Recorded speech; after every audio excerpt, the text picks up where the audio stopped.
Hello students, how are you all? I hope you are fine. Welcome to today's session. Information is the means to acquire knowledge.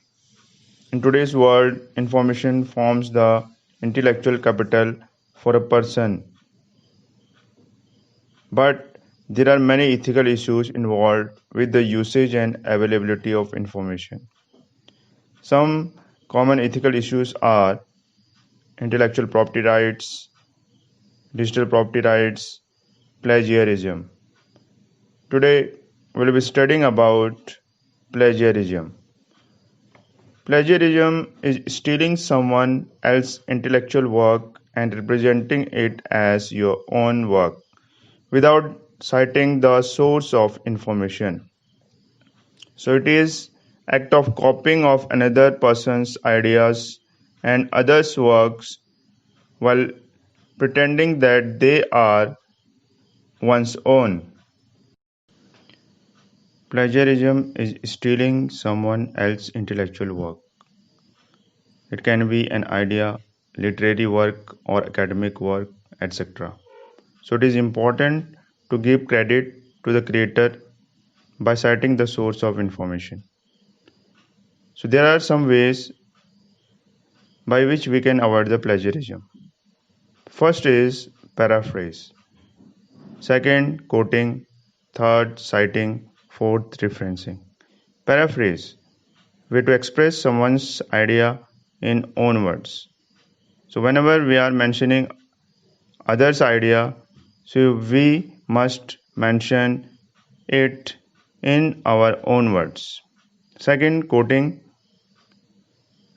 way in which a source is quoted exactly in its original way but within block quotes.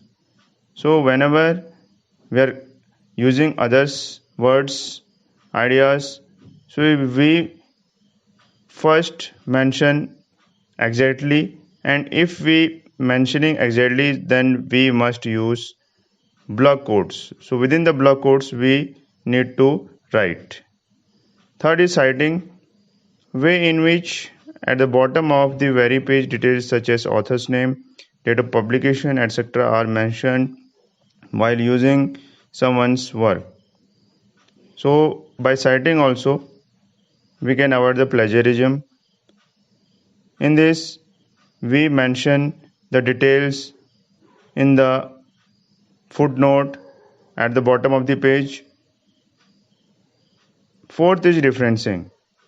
It is a way in which at the end of the document details such as author's name, date of publication, etc. are mentioned while using someone's work. So referencing is done last of the project, and here we mention the various web addresses, the source of information like book's name, and other information like author's name, date of publication, etc. So by following these ways we can avoid the plagiarism. अगली चीज़ हो गई कि एक example के तौर पे हमारे पहले प्राइम मिनिस्टर ने एक बहुत पॉपुलर स्पीच दी थी, ट्रिस्ट विद डेस्टिनी, और इसके ऊपर एक विकिपीडिया पेज भी है। तो इस चीज़ को हम एग्ज़ाम्पल के तौर पर देखेंगे। देखो, जो एक्चुअल उनका टेक्स्ट है, थोड़ा ब्लर्ड है, यहाँ पे गौर करना। वो कुछ इस तरह से है उनकी speech, long years ago we made a tryst with destiny and now the time comes when we blah blah blah blah blah with respect. और इसको हम अगर मुझे इसे पैराफ्रेज करना हो, अपने शब्द में बनाना हो, तो मैं कुछ इस तरह से कह सकता हूँ कि our first prime minister Pandit Jawaharlal Nehru had given a very enthusiastic speech after independence in which he said, तो उसके आगे मैं अपने से वर्ड बनाकर लिख दूँ, लेकिन मैं चाह रहा हूँ कि मैं अपने से ज़्यादा कुछ ऐड ना करूँ, नहीं तो वो चीज़ थोड़ा कुछ का कुछ ही बन जाएगा। तो मैं सिंपली उसको ब्लॉक कोट्स लगा कर लिख दूँगा, जैसे यहाँ इमेज बी में लिखी हुई है। अब ब्लॉक कोट लगा कर लिखने पर ये जो तरीका है ये कहलाएगा कोटिंग। अब मैं चाह रहा हूँ मैं कोट भी ना करूँ। अब यहाँ नीचे में देखो, नीचे में जो इमेज है उसमें आप देख सकते हो कि यहाँ से ये जो आसमानी रंग का आपको ब्रैकेट्स दिख रहा है, उसके बीच में जो ब्लैक कलर की लाइन है, मान लो मैंने वो चीज़ यहाँ पे लिखी हुई है, वो जो स्पीच का हिस्सा था वो यहाँ पे लिखा हुआ है, और ये स्पीच के हिस्से को इस पेज के नीचे में जाकर मैं फुट नोट में इसकी डिटेल डाल दूँगा कि ये वाला हिस्सा जो है मैंने इस स्पीच से लिया था, और वो स्पीच इस वेबसाइट पे अवेलेबल है, और इस डेट को वो वेबसाइट अपडेट हुई थी जिससे मैंने स्पीच ली है। ये सारी डिटेल अगर पेज के नीचे फुट नोट में लिख दूँ तो ये हो जाएगा साइटेशन।